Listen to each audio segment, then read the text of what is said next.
महमूद लकीब मोहम्मद शेख आणि मनोज कुमार रामजी विश्वकर्मा. पहिलं नाव आहे मुस्लिम धर्मीय पिकअप व्हॅनचा ड्रायव्हर आणि दुसरं नाव आहे उत्तर प्रदेशमधून पुण्यामध्ये येऊन स्वतःचं पोट भरत भरत आपल्या आईबापांना थोडीफार मदत करणारा एक युवक मनोज कुमार विश्वकर्मा. खालुंब्रेच्या पेट्रोल पंपासमोरून आता प्रत्येक व्यक्तीला त्याच्या त्याच्या जीवनात काही ना काही ताणतणाव असतात. असाच काहीसा या मनोज कुमारच्या मनामध्ये इतर काही विचार सुरू असावेत आणि रस्ता ओलांडताना भरधाव येणाऱ्या पिकअप व्हॅनने या मनोज कुमार विश्वकर्माला, ज्याचे वृद्ध आईबाप मोठ्या आतुरतेने 6 महिने वर्षभरातनं त्याची वाट पाहतात, दर महिन्याला त्याच्याकडून येणाऱ्या रकमेवरती कशी तरी उपजीविका करतात, असा हा युवक या पिकअप व्हॅनने उडवला गेला. भरधाव येणारं एखादं वाहन जेव्हा रस्ता क्रॉस करणाऱ्या व्यक्तीला उडवते तेव्हा होणारा आघात खूप मोठा असतो मित्रांनो. तो व्यक्ती अतिशय बेसावधपणे एखाद्या वाहनाची धडक लागल्यानंतर असा काही उडून पडतो आणि त्याचं त्याला काही भान नसतंच. तो सावधही नसतो आणि त्यातून जर हेड इंजुरी झाली, डोक्यावर जर आपटला तर जीव गमवावा लागतो. तडफडाट होत असलेला हा मनोज विश्वकर्मा रस्त्यात जी काही तुरळक मंडळी जमा झाली त्यांच्याकडून मदतीची अपेक्षा करत होते त्याचे डोळे, तेवढ्यात त्या पिकअप व्हॅनवाल्याला काही दया आली म्हणून त्यांनी त्याला व्हॅनमध्ये टाकलं. पण गर्दीतल्या लोकांची एकच चूक झाली, कोणीही त्या पिकअप व्हॅनच्या ड्रायव्हरसोबत बसलं नाही किंवा त्या गाडीत मी सोबत येतो असं म्हणालं नाही. भीती किंवा वेळ नाही आम्हाला, कोणत्या लफड्यात आम्ही का पडायचं, अशी एक वर्स्ट मेंटॅलिटी. ठीक आहे, तुम्ही कुठे कामाला निघाला असाल, तुम्हाला ऑफिस गाठायचं असेल, ती वेळ असेल, ठीक आहे. तुमचं कोणी दवाखान्यात ॲडमिट असेल, त्याचा डबा तुमच्यासोबत असेल, तेही समजू शकतो मी. पण त्या गर्दीत एकही व्यक्ती असा निघाला नाही आणि नेमकी हीच बाब या महबूबने काढली. त्या तडफडणाऱ्या जीवाला पिकअप व्हॅनमध्ये असं काही टाकलं की जणू काही मी आता याला दवाखान्यात घेऊन चाललो आहे. गर्दीसुद्धा गाफील राहिली. पण याच्या मनात निराळच आलं. तो तडफडणारा जीव बघून त्याला इलाज करण्याच्या दृष्टिकोनातनं गाडीत जरी घातलं असलं तरी तो शिक्रापूरच्या पोलीस ठाण्याच्या हद्दीत गाडी आली, पिकअप व्हॅन आली त्याची, तसा तो खाली उतरला आणि या तडफडणाऱ्या जीवाला तिथेच रस्त्याच्या कडेला कुठेतरी टाकून तो पिकअप व्हॅन घेऊन तितक्याच भरधाव वेगाने निघून पण गेला. माणुसकी शून्यता.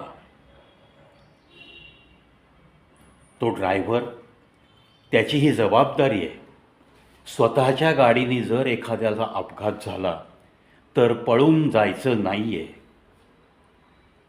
कमीत कमी तो तडफडणारा जीव जर सत्वर त्याला काही मेडिकल एड मिळाली तर तो वाचू शकतो. एक जाणारा जीव वाचू शकतो. एका आईबापाचं लेकरू वाचू शकतं. या सद्भावना प्रत्येक ड्रायव्हरच्या मनात नक्की हव्यात.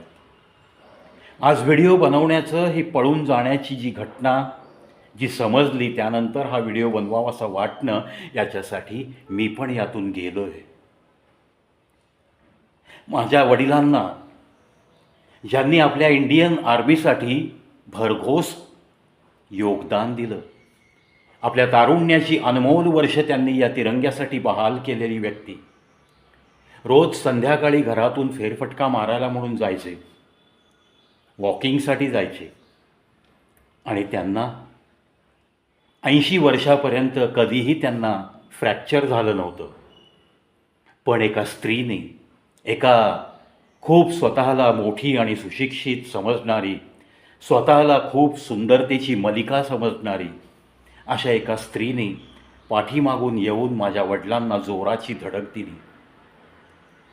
या scooty, pleasure, kinetic Honda, Activa, जितक्या म्हणून या विदाऊट गिअरच्या गाड्या चालवणाऱ्या स्त्रिया आहेत, मुली आहेत, त्यांना हात जोडून विनंती करतो, सिनियर सिटिझन्स रस्त्याने चालत जाऊ शकतात, असे तुम्हाला भेटू शकतात रस्त्यात, तुमच्या पुढे मागे असू शकतात, याचं भान ठेवून थोडासा गाडीचा स्पीड तुम्ही आवरता घ्या.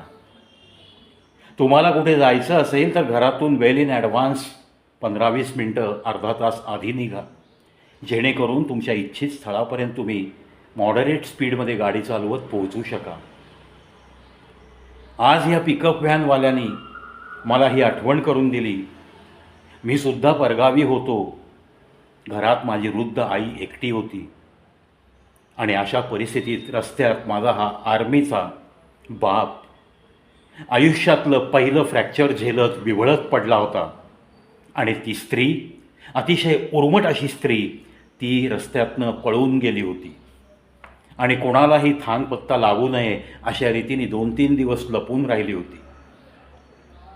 कर्मधर्म संयोगाने रस्त्यातल्या गर्दीने अशा हॉस्पिटलमध्ये माझ्या वडिलांना दाखल केलं, जे घराजवळ होतं. आणि नंतर यथावकाश माझे वडील जेव्हा अंडर ट्रीटमेंट होते त्या दवाखान्यात, तेव्हा मला समजलं की ट्रीटमेंट देणाऱ्या डॉक्टरच्या वहिनीनेच माझ्या वडिलांना हा अपघात घडवला आहे. त्या डॉक्टरच्या वहिनीनेच माझ्या वडिलांना हे मांडीचं मोठं फ्रॅक्चर, आयुष्यभर इतकी रिस्की नोकरी करूनसुद्धा कधीही ज्याला फ्रॅक्चर झालं नव्हतं अशा व्यक्तीला तडफडण्याची ही वेळ आणली. या अपघातानंतर आम्ही जे काही 7-8 महिने आयुष्य काढलं, ते दिवस मी कधीही विसरू शकत नाही. त्याच्यामुळं या मनोज कुमार विश्वकर्मा याचा तडफडाट काय झाला असेल या पिकअप व्हॅनने उडवल्यानंतर, त्याच्या त्या जाणीवेपर्यंत, त्याच्या त्या यातनांपर्यंत मी पोहोचू शकतो. मित्रांनो, कोणाच्याही बाबतीत असं कधीही घडू नये. त्या ज्या पिकअप व्हॅनच्या ड्रायव्हरनी मी मुद्दाम उल्लेख केला, माणुसकी शून्यता असलेला हा ड्रायव्हर, तडफडणाऱ्या जीवाला तो दुसऱ्या पोलीस स्टेशनच्या हद्दीत नेऊन फेकून देतो, मरण्यासाठी सोडून देतो. खरंच त्याला जर 10-15 मिनटात हॉस्पिटलाइज केलं असतं कुठेही, तर नक्की त्याचा जीव वाचवण्यासाठी डॉक्टर लोकांनी पराकाष्ठा केली असती. एका म्हाताऱ्या आईबापांचं लेकरू वाचलं असतं. त्यांच्या पोटाला घास पुरवणारं हे उत्तर प्रदेशमधलं लेकरू आज पुण्यात येऊन त्याला अशा पद्धतीने मरण यावं, खूप वाईट वाटतंय. अशा या ड्रायव्हरचा मी जाहीर निषेध करतो. कायद्याच्या चौकटीत आता सदोष मनुष्यवधाचा गुन्हासुद्धा त्याच्या FIRमध्ये अतिरिक्त कलमानुसार नोंद होईल. अर्थात या गोष्टींना बेल आहेच आहे, जामिनावर तो सुटेल. त्यानंतर ही केस सिद्ध होणंसुद्धा खूप अवघड आहे. मोटार ॲक्सिडेंट क्लेम्स ट्रायब्युनलखाली मनोज कुमार विश्वकर्मा याला कदाचित वर्दीसुद्धा व्यवस्थित गायडन्स देईल आणि मोटार ॲक्सिडेंट क्लेम दाखल करा असंही सांगितलं जाईल. पण मनोज कुमार विश्वकर्माचा गेलेला जीव परत येणार आहे का हो? त्याला मिळणाऱ्या 5-10 लाखांवरती त्याच्या आईबापांचं समाधान होईल? त्यांना तो मुलगा भेटल्याचा आनंद होईल त्या पैशात? बिलकुल नाही. असं वाटतं की मनोज कुमार विश्वकर्मा खरंच वाचला असता. या ड्रायव्हरनी जर जी तत्परता त्यांनी दाखवली त्याला आतमध्ये ठेवण्याची पिकअप व्हॅनमध्ये, त्याच तत्परतेने त्यांनी जर दवाखान्यात प्रामाणिकपणे त्याला ॲडमिट केलं असतं, कोणत्याही गोष्टीला घाबरून न जाता ही जर माणुसकी त्यांनी दाखवली असती, तर कदाचित हा मनोज कुमार आज या जगात असला असता. जे घडलं ते अतिशय विचित्र घडलेलं आहे. अशा प्रकारची मानसिकता असलेल्या ड्रायव्हरचं जे ड्रायव्हिंग लायसन्स आहे ते कायमचं रद्द करण्यात यावं, अशी पण मी नम्र विनंती करेन प्रशासनाला. अर्थात माझ्या विनंतीला कोण कुत्रं खातं आहे, पण हा भावभावनांचा बांध अशा रीतीने फुटतो कारण आपण पण जर त्या पद्धतीने गेलेलो असू, तशा संकटातून गेलेलो असू, तर मग भावनांचा कल्लोळ हा अशाच पद्धतीने बाहेर येणार, यात काहीच शंका नाही. चला असो, त्या मनोज कुमार विश्वकर्मा याच्या आयुष्याची दोरी कदाचित एवढीच असावी, असं आता आपण स्वतःच्या मनाला समजवायचं आहे. आणि या महबूबसारखी मेंटॅलिटी असलेल्या ड्रायव्हर लोकांनी कृपा करून तुम्ही स्टिअरिंग व्हीलवरनं खाली कायमचं उतरलेलं बरं, असंच मी तुम्हाला विनंती वजा सुचवतो आहे.